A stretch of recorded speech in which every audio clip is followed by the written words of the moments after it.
Hey guys, welcome back to Jessin Reads Romance. I'm Jess, and today we're going to be talking about all the books I read in August. Now, I did do a mid-month wrap-up, so I won't be going over those books again, like in detail or anything. I'm going to be focusing on the second half of the month, those books. And at the end of the video, I'll talk about like my all-time favorites for the month and my least favorites for the month as well. So I do have quite a few books to go over in the second half of August. I felt like I was pretty much on a roll. I was definitely determined to get as many points for my team. If you hadn't heard, if you didn't watch my August TBR video, I was participating in a readathon, the romance readathon. I was part of Team Wallflower, and I was definitely trying to get my points in, focusing a lot on historical romances, so that definitely makes up a big part of my reading month is historical romances, and I wasn't mad at it because I found some really great ones. Anyway, we're gonna kick it off with the first one that I read for the second half of the month, which is The Basilisk of Star Manor by Catherine Moon. This is in her Tempting Monster series, and if you're unfamiliar with this world, it has a very like historical kind of gothic novel feel to it. It's in like Victorian times, but it's fantasy because it's a world where monsters exist, and this whole world focuses on basically brothels that have human women that cater to these monsters, and half human women. Like I believe the heroine from book 2 is like half nymph. But this book, this novella, I didn't know what to expect from it. It's the only book in the series that is two people in the relationship. The other books are Why Choose. This one is just Marius and Lillian. So Marius is a basilisk, and one of the things that makes it difficult for him to find a partner is one of his like kind of powers is that he can't look people directly in the eye. He always has to wear these sunglasses, and the madam has like said, I found the perfect girl for you. Her name's Lillian, and she's blind. So actually, you know, she can look at him because she can't see him, and he can take off his glasses and stuff and be himself. And I really love the romance between Marius and Lillian. It was almost like very, very sweet. It was very charming. I really love heroes, especially these a lot of the monster heroes in this world feel like, you know, they're a little unworthy of love, or they have to try very hard for a woman to ever want them. And I kind of like that aspect when we have a character like Lillian who's just so unassuming, and she's not superficial. She's a little bit nervous, you know, she's never been with a monster before. I just love the way that they're able to get to know each other, the quality time that they spend together, and I think that their relationship was really sweet. It's actually one of my favorites in the series. I really, really liked it. I ended up by giving it 5 stars, and I'm glad that I read it before I read Sanctuary with Kings, which was a new release for August. I was talking to Jen, and she was like, definitely, you know, the characters in Basilisk of Star Manor feature in Sanctuary with Kings, and I'm glad that I read it because they truly are like right at the beginning of the book. So the next book I read was Sanctuary with Kings. It's the final book in the Tempting Monster series. It is a Why Choose romance. So we have one heroine and we have multiple heroes in the story. This heroine, Evanthea, she is actually half like her mother was a goddess. So she has these powers. She actually gets her sustenance from pleasure, and the biggest hit that she gets from any sort of pleasure is from sex. And she's always reveled in the fact. She's never been ashamed of that fact. She has chosen to be, you know, a lady of the night, but she gets pulled into the clutches of our main hero of the series, and he tricks her and keeps her almost starved, and she's been under his control for the past 200 years being abused. So she has definitely learned to associate sex with such a negative thing. It's a way for her to survive, but she's been starving for so long. And at the end of book 2, the place where she was kept was liberated by our heroine and her heroes from book 2, and she has kind of disappeared. They were trying to rescue all the girls that were taken captive, but Evanthea ran away into the night and no one ever found her. A couple weeks later, one of our heroes does find her and realizes what she is, and she's starving, like she's waiting to die, and he rescues her. And this is Asterion. He's a minotaur, and he takes her to his home, which he is allowed to become a sanctuary for all these girls who were abused by the villain of the story. And Lillian is actually brought in to talk to Evanthea to tell her that she's safe and give her like this hot chocolate and feed her and let her sleep and everything. And Asterion's just this like presence. He's not like forcing himself to be in her vicinity or anything, but like he's kind of guarding her. But they know that the villain wants her back. She's a valuable tool for him. So she does need to be protected, and eventually the sanctuary gets found out and she's kind of putting them in jeopardy. So she eventually has to go with Asterion and Connell, who's another part of this growing, harem. And they decide that there's a safe place in Wales that they could take refuge. And apparently the person who owns the castle in Wales is somebody who's very formidable, and the bad guy would definitely think twice then to, take on this man or this monster. So then we have our final two heroes who are living in the castle. It's Hywel, and I'm probably pronouncing it wrong because it's a Welsh name, and yeah, it just looks phonetically like Hywel, and Laszlo. Hywel is a dragon. He's actually been sleeping for the past 200 years, and that's a very interesting relationship that Evanthea starts to have with Hywel. And then Laszlo is a griffin. He's very stoic and to himself, very buttoned up type of character. Connell is the only character, I lie, Hywel is like this too. Hywel and Connell are the most earthy of the bunch. They're very teasing, and they definitely like to coax a smile out of Evanthea. And Asterion and Laszlo a little bit more wary, especially Asterion. Asterion does not want to put one hoof wrong, and so he ends up by kind of almost pushing her away when she doesn't want him to. So I'm getting ahead of myself. I think the very interesting thing that Catherine Moon does with this heroine in particular is that she doesn't want to need sex because sex has been used against her for the past 200 years. So she doesn't want to need it. She resents the fact that her body requires it to live, but she used to love it. So it's this double-edged sword. It's something that she used to really find pleasure in, and she used to, bask in her ability to bring others pleasure, and she loved that about herself. And then this man made her hate it about herself. So I like the way that she kind of is discovering that part of her again, accepting it again, and finding it with these men who are treasuring her.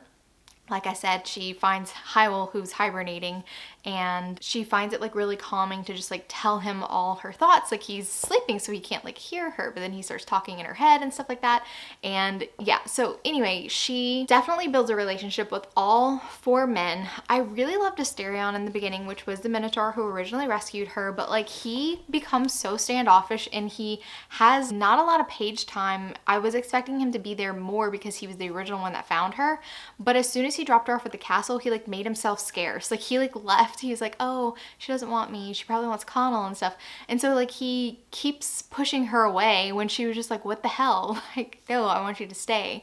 And he's very insecure, and he kind of aggravated me because he was pushing her away so much. And there were definitely aspects about this book that I really loved. I love the way that they embraced kind of her warrior side once she started coming into her own.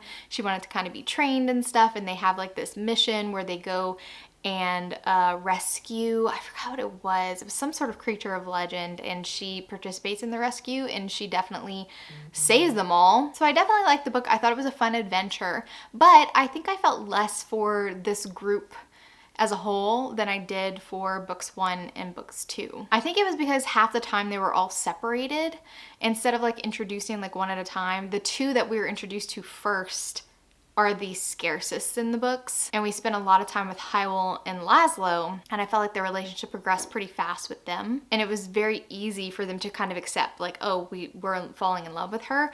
And it was harder for Asterion and Connell, who were the ones that saw her first, to accept their feelings for her and allow her to be with them. And so I was kind of a little bit aggravated with them, to tell you the truth. And so for that reason, this was my least favorite of the series. I still liked it. I gave it 3.75 stars. I did find it dragging, the pacing. It felt a little slow at times, and I could definitely feel the book's length. I was this feels like a very long book, and it is a long book. So yeah, that's why I gave it 3.75 stars. It was good. It just wasn't the best out of the series, in my opinion. The next book I read was Midnight Angel by Lisa Kleypas. I had read the second book in the series, what is it called? The Stokehurst series. I read Prince of Dreams a while ago, and Prince of Dreams was probably my least favorite Lisa Kleypas that I've ever read. I hated it. I did not like it at all. I do have a very difficult time with reincarnation storylines, and so that definitely didn't work for me, and stuff just did not make sense. But I did meet the hero and the heroine from book 1, the Stokehurst, because it's the heroine from Prince of Dreams' father and stepmother. So I kind of knew the background of their story. So our heroine, Tasia, she is Russian, and she is actually wanted for murder. And we don't know this quite at the beginning, but she has a cousin who lives in England, and so she escapes Russia, goes lives with the cousin, and the cousin finds her position as like a governess for our hero Luke, who has a young daughter, Emma. Emma has not liked her governesses in the past, and Luke is reluctant to take on Tasia, who's going under another name, like she's not going under her Russian name at all. He's reluctant to take her on. She's very pretty. She's a lot younger than he thinks she should be as a governess, too close in age to his own daughter, and he's kind of forced to like take her on as a trial basis, and his daughter actually ends up by like falling in love with Tasia. She has a little bit of an unusual approach to, you know, bringing Emma out of her shell, and Luke is kind of thinking that he might have to remarry in order to give Emma a mother figure. The doctors are saying that what is the word? Not that she's hysterical or anything, but she's basically a preteen and she's acting out a little bit. The doctors are basically saying like there's something wrong with her. He's worried about it. He's, you know, being a good dad, he doesn't know what to do.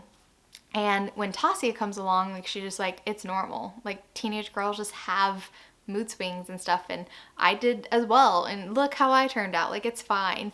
And of course, you know, there's a forbidden aspect because she's the governess and he's, you know, her employer and a lot older than she is. And then it also has almost like a Sound of Music type of storyline where he has this mistress who's just kind of like, well, why don't we get married? Like we're good together.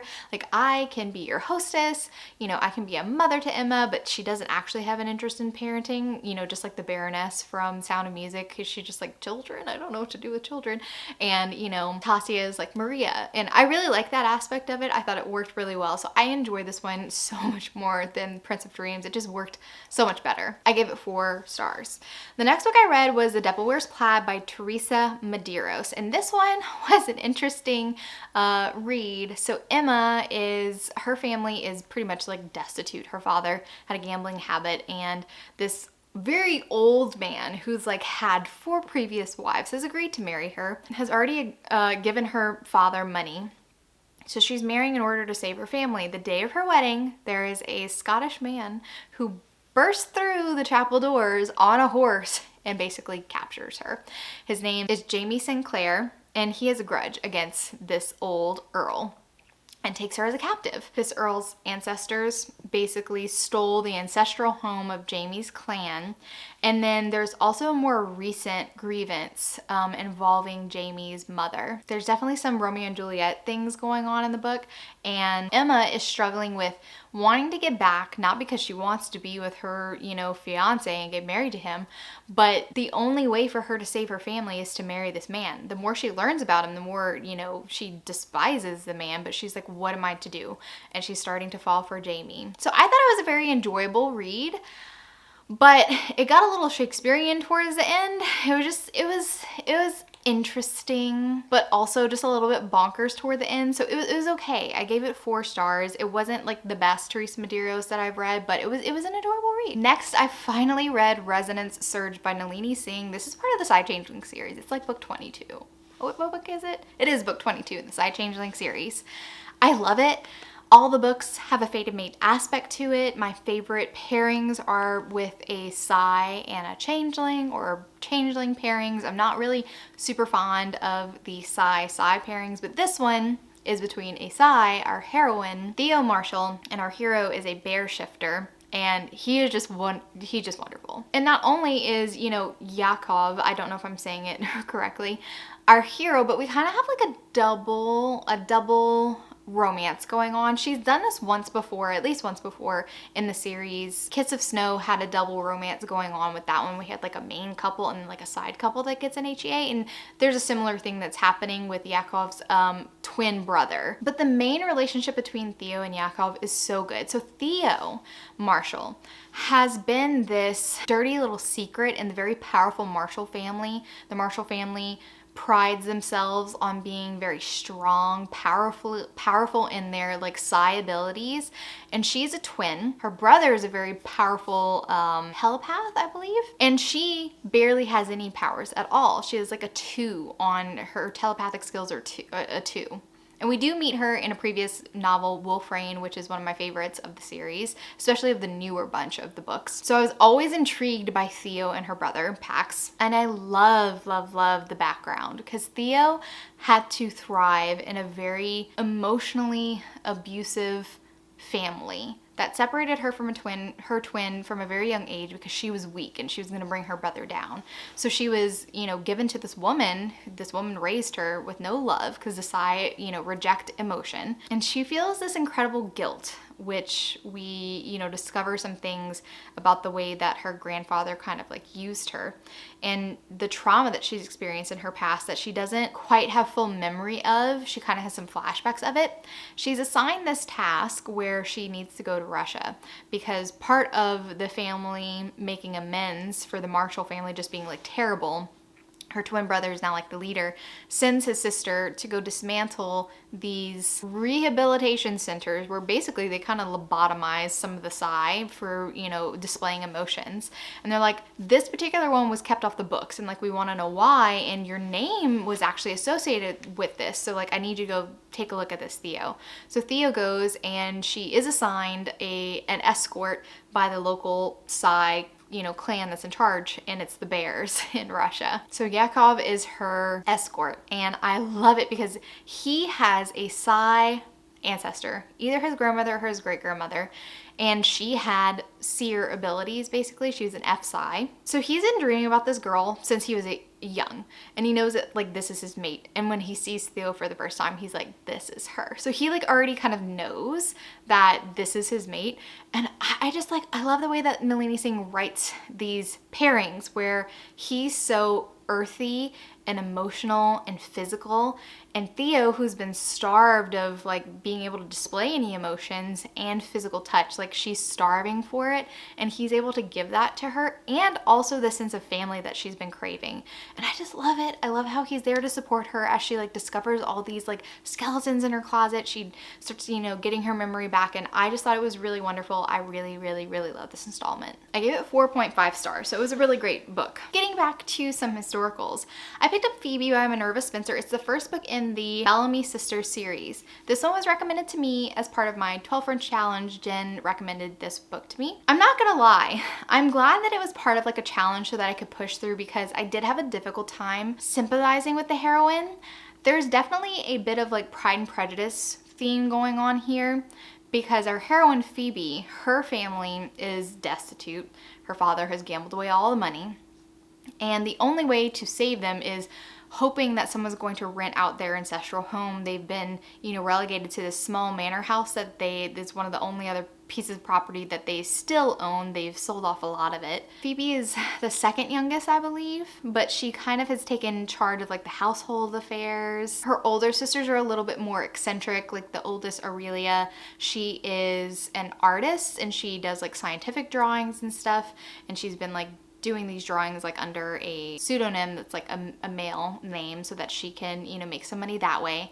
Her other sister, Hyacinth, likes to dress as a boy, and she's very good at cards, which kind of worries her family because they're like, we got into this mess because father was a gambler, but Hyacinth is very good at it, and she's also kind of neurodivergent. Selena is the beauty of the family, so they're hoping that when she goes with the aunt in London, she's able to make a match that possibly could save the family. Maybe not her like parents, but at least give the sisters a place to go. They have a younger brother, like Dodie or whatever, who's like, he's 14, he's very young. And then another younger sister, which I always forget her name because she's not part of the story. I did binge this series, the 3 books that are out, and she's really not part of it. But anyway, there is this man that comes to rent the estate. His name's Paul, and he is, part of the Nouveau Riche. His father was a merchant. He made his name with like ironworks and stuff like that, and Paul has expanded on that. He's very rich, and he comes to offer to rent out this house with the understanding that he knows that they're probably gonna waste the daughters on him to try to get him to marry one of them. He and Phoebe had a couple of like interactions, and she's very snobby when it comes to Paul because he looks like a very like brutish man. Like he's very like big. His face is a little like ugly, and you know, he comes from trade, so she's very like snooty, she's very snobbish, very prideful, and he's just like, who are you to turn your nose up at me? And he kind of enjoys like needling her. But there's also like a very intense sort of like physical attraction between them as well. So yeah, eventually Paul offers to marry Phoebe. No, and he kind of gets a rise out of like knowing that she doesn't want to marry him, like that's kind of part of the appeal. But also like he's met the other sisters, and like no, he doesn't get a reaction, you know, when he's with them at all. It's with Phoebe, and Phoebe thinks she's kind of making the sacrifice in order to save her family. They have a very like contentious relationship. They tend to bicker a lot, except when they're in the bedroom. And this is what I thought was very interesting about Phoebe, at least for me, because I've been complaining a lot about how I feel like a lot of authors are really focusing a lot more on the physical relationship to the detriment of the emotional development of the couples in romances that I've been reading. There are a lot of sex scenes in Phoebe. I like them because I felt like they had a purpose. Every time Paul and Phoebe, like after they're married, she's a virgin, he has to coax her. He wants to gentle her. He doesn't want to rush her into things. And I love how it's really not just all about sex. Like they actually can talk like civilized people when they're in the bedroom. It's like they take off their gloves when they're in the bedroom. They're not duking it out anymore. It's like a truce when they're in the bedroom. And so I really feel like a lot of their emotional progress happens in the bedroom while their physical relationship is also progressing as well. So I found it to be a very interesting case where I was just like, no, they're meaningful. I like it. I like it a lot. I really like the sex scenes. I like the way that Minerva Spencer wrote them. So 100% A+ for me. I really liked it. It's a little bit too full of drama, but I did really like the book, and I like the family, and I did want to continue on with the series. I gave this one 4 stars. I did read another book in between it, but I'm just gonna continue on with the series and then circle back to the other one unrelated to the series. So the next book is Hyacinth, and this is the sister who dresses up like a boy. She has a very, very like, you know, boyish figure. She even like has, you know, cropped her hair short. She and her sister Selena, who is the beautiful one, have gone to London. And Hyacinth is a bit older, so the aunt originally invited Hyacinth, but they all know that if someone's gonna make a marriage, an advantageous marriage, it's gonna be Selena. So Hyacinth is just like, I'm gonna be a companion to the aunt's mother-in-law, who apparently the aunt doesn't like to deal with because she's a very difficult woman. By day, she's the companion to the old lady, and by night, she dresses up as a boy and she goes to these gaming hells. And she's done this in the country, but this is a whole new level of gambling because it's London. And one night, we're in the perspective of our hero, Sylvester. He's the Duke of like Chatham or something. He and his friend are having a good time. You know, they love being in the gambling hells, and they see this like young stripling lad. They're like, look at this fresh meat. This little boy, he doesn't even have whiskers. Like, sha baby, like what was he doing here, you know? And then they watch this little boy trounce them. And so Sylvester's like, well, damn, this boy is gifted and I've got to meet him. So Sylvester actually like becomes friends with Hyacinth, who's like going under the name, I think it's like Hymel or something like that. And he becomes like almost protective of him, feels like he's his young protege. And it's not too long into the story where Hyacinth actually gets set upon by thieves one night whenever she's taking a hack back to her house. It was a trap, and they stole all of her winnings from that night. And when the Duke is going home, he sees, you know, Hymel sitting on the ground like looking bloody, and takes him home. And then the valet who was sent to help Hymel, like, you know, do his cuts and stuff, and Hymel like sends him away. He's like, I can undress by myself, it's fine. The valet goes tell the Duke, hey, I don't think that's a boy, I think it's a girl. So I really like the fact that the Duke knows that she's a girl and still plays along with this ruse. And I like the methods in which he tries to like get her to admit it, but like they truly feel like they're friends. Like he does respect her as just like a person, and he's so fascinated by her in what she's doing. And I really love their relationship. And also, like I said before, Hyacinth has like a bit of like neurodivergent stuff going on. Obviously there's no name put to like what's her diagnosis or anything, but she struggles with making connections with people and like saying the right things and interpreting what people's intentions are just by what they say, because it's like she doesn't really understand like some people's sarcasm and everything. And I just really love the way that their relationship progresses. I also loved Hyacinth's kind of background with her best friend Charlie.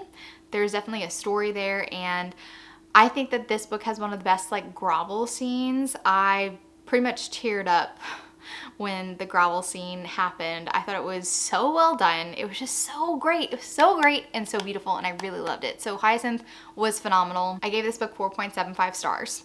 And in the background, especially toward the end, we kind of get a hint about like Selena. Selena's the most beautiful. She's the most sought after. In fact, the Duke's best friend, who's like this big Scottish like hulking man, kind of has a big crush on Selena, and he like can't for the life of him talk to her to save. He just can't. He can't dance with her, and he just like so flustered when he's around Selena. And so I definitely thought that I knew what was gonna happen when I picked up Selena. I was completely wrong. Completely wrong and pleasantly surprised. So there's something that happens, and again, this is kind of spoilers for the ending of Hyacinth, so listen to the, synopsis and my thoughts on that at your own risk. But Selena is kind of taken in with the Duke's younger cousin, who is awful. He's just trying to stick it to the Duke, and he's basically flirting with Selena because he thinks that the Duke, Sylvester, Hyacinth's man, was setting his cap for Selena. And so he's kind of flirting with her, and he plans to ruin her. So at the beginning of Selena, she hears from Hyacinth that the cousin's bad, but she doesn't want to believe it. She's kind of taken in with this man and all the pretty things that he's saying, and so she takes a carriage ride with him, and it turns out that he's kind of kidnapping her. He wants to ruin her reputation, so he's taking her to Gretna Green. While they're stopped at an inn, the Scottish friend of the Duke actually catches up to them and rescues her. But in the midst of rescuing her, he offers to marry her, and then he decides to get into a physical altercation with the guy who kidnapped her.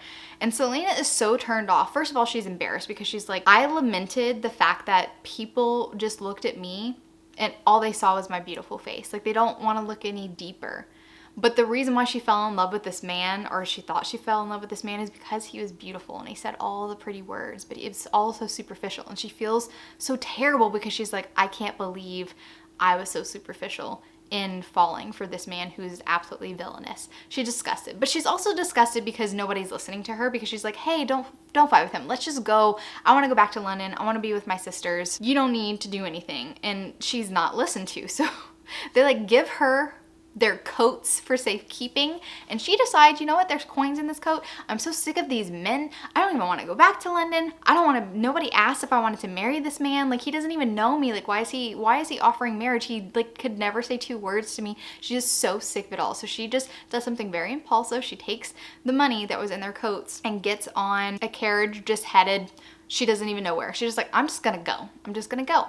And she ends up in this, small little countryside place. She's at an inn. She overhears this man kind of begging this housekeeper to come back. Please come back. The master didn't mean it. And she's like, he threw something at me. Like, absolutely not. You can't pay me, a high enough salary to make me go back. Selena sees this as an opportunity. She's like, I've been trained to run a household. I bet you I could make a good housekeeper. Like, I need to make, money. I need a place to stay. This sounds like a good thing. So she just kind of like puts on these airs, and it's so unlike her because she's been almost like the pampered one. She just thought that she needed to make a good marriage, and this is so out of character for her. But she basically gets the job as a housekeeper, and come to find out, the hero, I say his name Caius, but I'm pretty sure like later on in the book he says that his mom had pronounced it from where she was from as Keys, but I still call him Caius. Caius was in a carriage accident about like a year and a half ago, and his wife died, and also his best friend, who was his valet. He lost his sight from the carriage accident, so he's blind.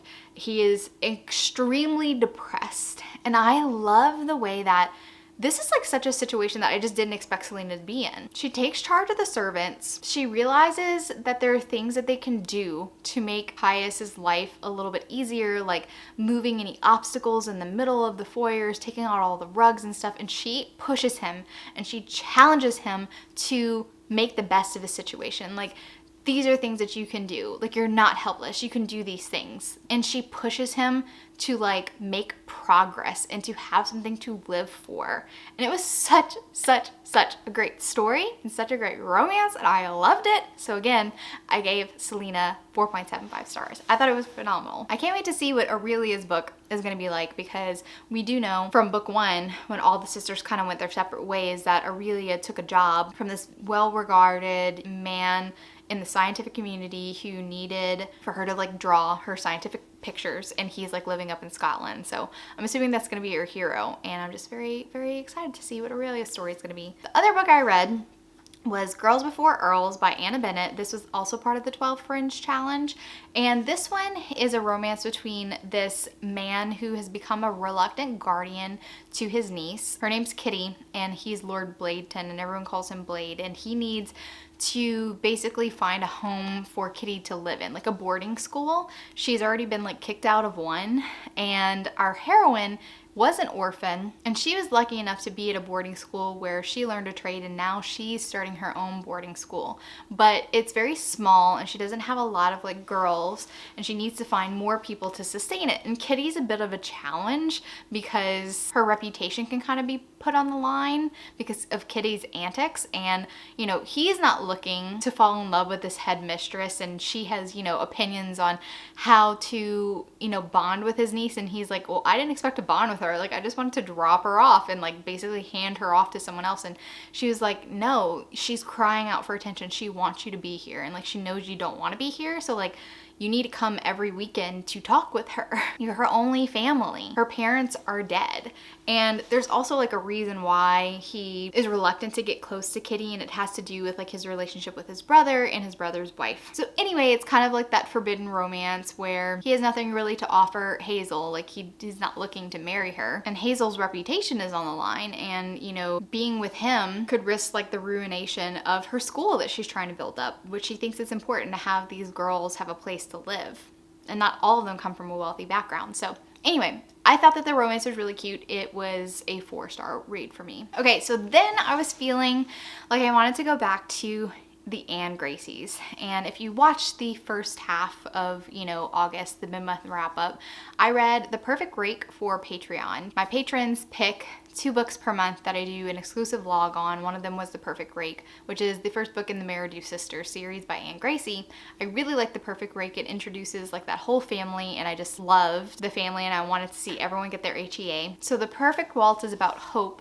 Hope is one of the twins, her twin sister Faith. They're both extremely beautiful. They can have anyone that they want, and they call them all like the Virtue Sisters because all their names are like Faith, Hope, Prudence, Charity, you know, Grace. And our hero, Sebastian Rain, is one of those nouveau riche men. He doesn't have, you know, family, but he's rich and he knows a couple of people, so he's making his entrance into society, but he has a specific intention. He wants to marry a woman of the ton to help him launch his sisters into society and also be a role model for his younger sisters. So he has these 2 younger sisters, and there's some mysterious background involving the sisters because the sisters kind of like talk with a like Cockney accent. He's much older than them, and the younger sister, Dory, doesn't talk at all, and Cassie feels very protective of Dory, and Cassie walks around with a knife strapped to her thigh.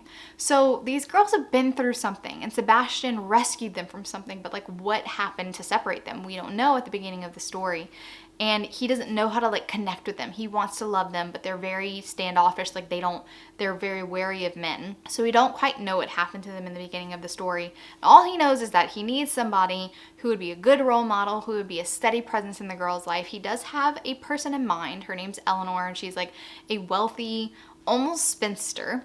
And she always dresses in gray. She's very serious, and she also is like a patron. Like she runs this girls' home, or helps run, like her mother was somebody who like started the girls' home. And so he's like, she's perfect. He goes to a ball so that he can, you know, start courting her. But of course he sees Hope. And his best friend, who's very like rackish and debonair and stuff like that, notices Sebastian looking at Hope. And Sebastian is kind of like maneuvered into dancing with Hope, like against his will. And I love how like steady Hope is. She recognizes like, this man, he looks dangerous, but like I'm very intrigued by it, and I have been hoping for somebody to sweep me off my feet. All the girls believe like they want to make a love match, like their parents were. Parents were very in love with each other, so they all want to marry somebody who they love, and she's very intrigued by him. but also intrigued by the fact that he doesn't seem to be really chasing her. And I love the way that these two are kind of thrown together. They're so perfect for each other, and Sebastian is just denying it. He's like, no, I don't need her, I need Eleanor. But like, Eleanor is all wrong for the girls. And I love the way that Hope interacts with his younger sisters, Cassie and Dory. She does not judge them. She actually says the most perfect things, and her younger sister is their age. And that's really good for the girls to like have a friend. And I thought this was such a wonderful book. So I loved it. I love this series. Anne Gracie is becoming like one of my favorite historical authors. Like, I can't believe it's taken me this long to discover Anne Gracie. I hadn't heard of her before, The Perfect Rake. But yeah, I love this one. I gave this one 4.75 stars. It was so good. The next one is The Perfect Stranger, and this was about Faith, the other twin. And something interesting about Hope and Faith is they both kind of had like dreams when they were younger. Both of them the same night dreamed about the person who they were going to be with. Faith, during Hope's book, is kind of taken with this man. He's a musician, and Hope was very worried about Faith crushing on this man. And at the beginning of this book, Faith is in Paris and she's running away. She's being chased by a group of men. And we're like, what the hell? What kind of situation is she in? What has happened? Come to find out, Faith eloped with this man. And then later on found out that he was lying. He wasn't single. He's not even who he says he was. He's married, and he fake married Faith in order to get into her pants. So now she's in Paris and she's alone. She's trying to get back to England. She's embarrassed because she's ruined. She's basically a mistress. And now, as she's trying to get back to England, these men are basically trying to rape her. So she's on this beach and she's running for her life, and she comes upon this man and his dog who are sitting by this fire, and he defends her and he chases off these men. His name is Nicholas Blacklock, and he was a soldier. I love their relationship. Nicholas is such a protector. Faith is trying to be strong. She doesn't want to admit like what a dire situation she's in. She's trying to find her own way back home. But Nicholas is like, I can't leave you alone. And he like coaxes her into telling her story. She's leaving a lot of stuff out though. And he offers to marry her once he finds out that she was tricked into a fake marriage and she's going to be ruined. And he was like, well, I have a simple solution. We'll get married and I'll send you on a, ship back to England, and you can live with my mom. My mom's kind of been on me to marry this whole time. But you get the sense that like something's going on with Nicholas and he's not telling her anything. He also gets really bad headaches, like these migraines that are extremely debilitating. And he also has two best friends that he's traveling with that were with him during the war. And also, I forgot to mention, in this entire series, there is a secondary romance that happens in every single book. And I kind of really love having, two for the price of one romances. And I think that they work very well in the series. And it's only the series because I did start another one by Anne Gracie and she doesn't do it all the time. It was definitely specific to this series. So yeah, I like this book. Every single book that I've read by Anne Gracie has been totally different. Like, every character and the situations that they're in, they're just in unique situations, and I just like love the way that Anne Gracie writes. So I gave this book 4.5 stars. I really loved it. And the other books that I read in August were rereads. So I reread The Brawl by Devney Perry. It was still 4.5 stars for me. Forever Your Rogue by Erin Langston, which we'll be reviewing on the podcast, and Rootbound by Tara DeWitt, which we will also be reviewing on the podcast. So that's the whole, month summed up. My favorite books from the month were Hideaway Heart by Melanie Harlow. Such a great contemporary romance with a country music singer and a bodyguard, trope. I really loved it. It was my favorite. It's my favorite pick from August, but there's so many good ones to choose from. My second most favorite books are like all tied, guys. It's basically all the Anne Gracies. Well, probably Hope and Sebastian's book. So The Perfect Waltz, as well as Hyacinth and Selena. All three of those books were so good, and I love them so much. So yeah, those are my favorite books of August. I absolutely loved binging the historical romances. My least favorite books of August, no surprise, Haunting Adeline, which I DNF'd. This is my second attempt to read this book and I just cannot get into it. It's just not a book for me. Don't like it at all. I could not push through past like 30-something%. That one was awful. And then also To Love a Dark Lord, which was so disappointing. It has such a beautiful cover, and I have read another series by Anne Stewart that I actually really liked, and I read it like quite a few years ago, like maybe 15 years ago, or maybe like 12, maybe not 15. And I really liked that Anne Stewart series, so I expected a lot better. And I know that this was an older historical romance, but still, that was such a disappointing book. It was just so boring and the characters were so unlikable. I just hated that. So those are my best and worst for the month, but overall it was such a good reading month. Like I had a lot of books that I read and a lot of books that were pretty highly rated. It felt like a very good reading month. Let me know in the comments down below what your favorite books were in August, and also if you read the same books and had like different opinions, I would love to hear them in the comments down below. If you like this video, give it a big thumbs up, and if you're not already subscribed to my channel, make sure you subscribe to get notified of any future videos that I do. Thank you so much for watching, and remember, life's better with a little HEA. Bye guys.